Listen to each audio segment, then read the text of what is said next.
Bonjour mes gens, j'espère que vous allez bien. Bienvenue dans l'univers Cocoyalé. Venez, on partage ce qu'on ressent.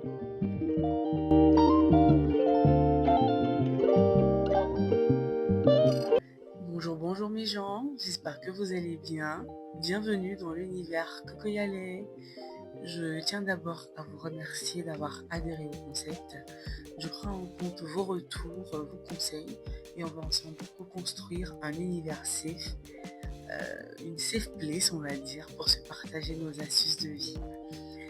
Sans plus tarder, nous allons aborder le sujet d'aujourd'hui que je trouve un peu vache sur les bords, dans le sens où il met en lumière les peurs, les frustrations, les bilans, souvent mal faits parce qu'il est péjoratif, du passage d'un âge à un autre, notamment de la vingtaine à la trentaine, la très chère et tendre et importante trentaine. Da da da da. Alors la trentaine, comment est-ce que je l'imaginais, comment je la voyais. Alors aujourd'hui dire trentaine ça passe, mais à l'époque trentaine c'était crise, c'était peur, c'était être perdu, c'était appréhension. En général on est confus, on appréhende la suite, on regarde à ce qu'on a réalisé et à ce qu'on souhaite accomplir justement avant cet âge important. Sur les 5 dernières années, je n'ai fait qu'attendre ce moment-là d'avoir 30 ans. L'imaginer, le rêver, être impatiente et devinez quoi, j'ai eu beaucoup moins, j'ai réalisé beaucoup moins que ce que je souhaitais. Mais dans un sens, j'ai acquis beaucoup plus que ce que je n'aurais pas imaginé. It's confusing, I know, right?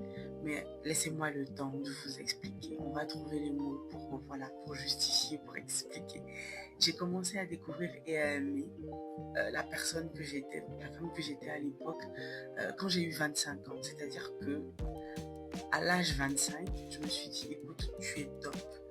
Tu as un physique top, tu as une belle personnalité, tu es hypersensible mais ça passe, tu es créative, tu as un esprit d'enfant, tu es introverti dans le sens où tu aimes tes proches mais tu ne peux pas passer tout ton temps avec eux, il faut que tu recharges ta batterie sociale. Donc en gros, je commençais à découvrir ma personnalité, mes bons, mes mauvais côtés, à les assumer et à m'aimer. Et c'est un travail que j'ai eu à accomplir avec beaucoup de force, beaucoup d'introspection et beaucoup de volonté. Et quand j'ai atteint ce niveau-là, pile à mes 25 ans, dans l'année des 25 ans, je suis devenue maman. Je suis devenue maman et ça a représenté un life-changing event, dans le sens où mon partenaire, maintenant époux, et moi, à l'époque, on n'était pas sur un projet bébé. Du coup, ce changement a apporté beaucoup de bonheur, franchement beaucoup de bonheur. Aujourd'hui, mon petit garçon, il représente le monde pour nous, notre fierté, beaucoup d'amour, beaucoup de paix, beaucoup de joie. Mais à l'époque, c'était un gros changement. Et dans ma tête, je me suis dit, écoute, tu vas devenir maman, il faut que tu reprennes tout de zéro. Parce que ce changement-là va apporter de nouvelles choses qu'il va falloir que tu comprennes, auxquelles il va falloir que tu t'adaptes et que tu retrouves encore confiance en toi à tous les niveaux. Mais c'était pas ça. C'est ce que je croyais, mais c'était pas ça. Je me souviens que j'ai fait une liste de choses, de cases que je devais cocher avant d'avoir 30 ans pour justement prouver autant à mon entourage et à moi-même que ce gros changement que j'avais vécu en devenant maman n'était pas en train d'obscurcir mon avenir et de me détourner de mes grands projets. Aucunement. Il fallait absolument que des cases soient cochées et que des projets soient aboutis. C'était un but. Dans ma tête, c'était le CDI avec un salaire à 7 chiffres. Il fallait posséder des biens, il fallait être marié absolument avant 30 ans.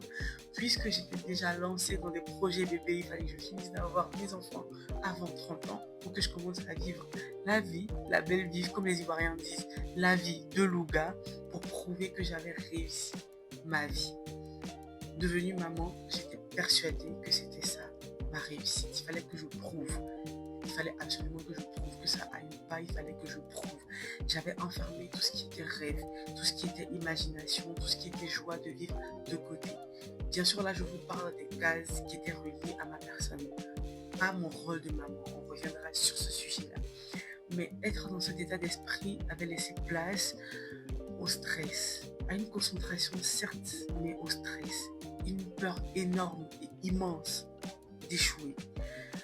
À un certain moment, en me rapprochant de la trentaine chrétienne, croyante, fervente croyante, j'ai décidé de tout lui confier à Dieu, de tout mettre entre ses mains et de me dire que voilà, je vais avoir 30 ans, fais ce que tu veux très cher, mais que tout se passe bien et que je retrouve ma joie de vivre.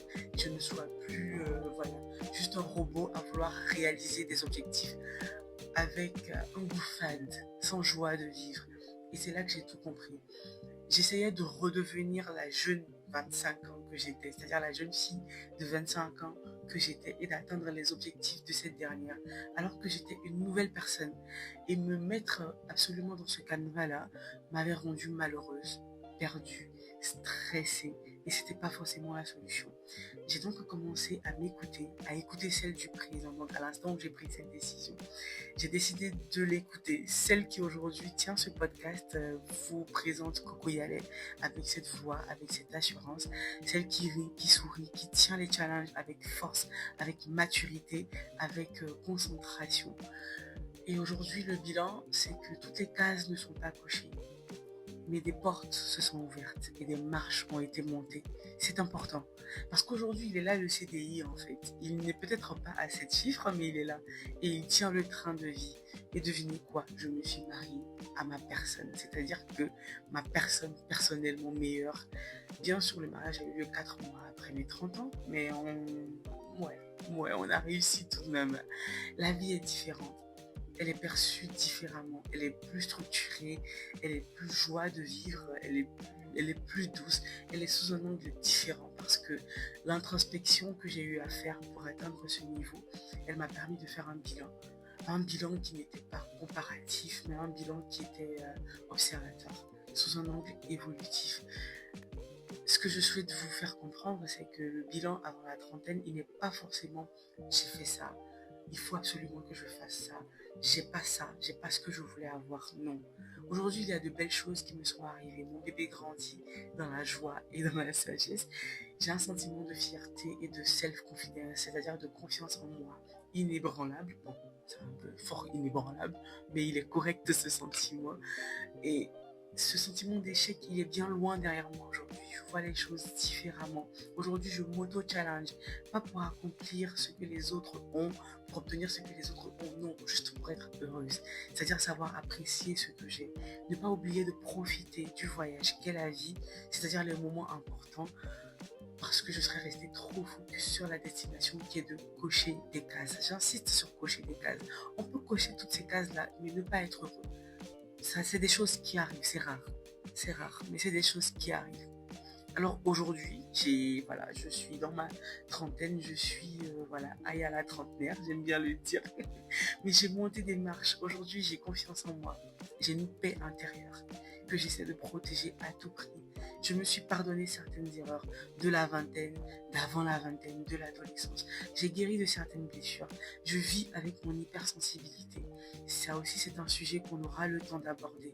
J'ai pu vaincre ma timidité. Aujourd'hui, je parle avec vous. Je tiens le micro devant des gens. J'arrive à présenter des événements. C'est une évolution extraordinaire. J'organise des événements. Je m'affirme. Je fais montre de mon talent. Ce que Aya, de 25 ans, n'aurait peut-être pas pu ou n'aurait pas su faire parce qu'elle était concentrée sur d'autres objectifs et ne savait pas apprécier le talent qu'elle possédait. Non, pas du tout. Alors aujourd'hui, je me suis découverte, je m'aime bien, je me trouve très sympa, très adorable sur les bords. Et j'aime bien cette Aya la trentenaire. N'ayez pas peur, n'ayez vraiment pas peur parce que vous êtes exactement là où vous devez être. Rêvez, rêver c'est un bon carburant, mais ne minimisez absolument pas vos accomplissements parce qu'ils ne ressemblent pas à ce que vous auriez aimé avoir ou à ce que la société montre qu'il faut avoir à cet âge-là. Pour continuer sur cette lancée, j'ai eu pas mal de chagrin d'amour dans mon adolescence quand même jusqu'à ce que je rencontre mon chéri, mon bébé à qui je fais un coucou au passage.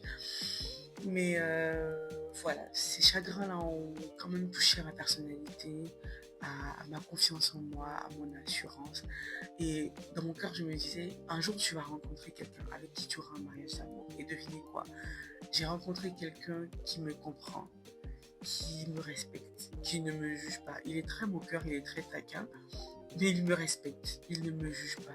Et bon Dieu, que je bénis toujours le Seigneur pour sa vie, parce que c'est quelqu'un qui me booste. C'est quelqu'un qui me booste. Il a même préparé un générique pour vous que vous allez découvrir dans les épisodes précédents.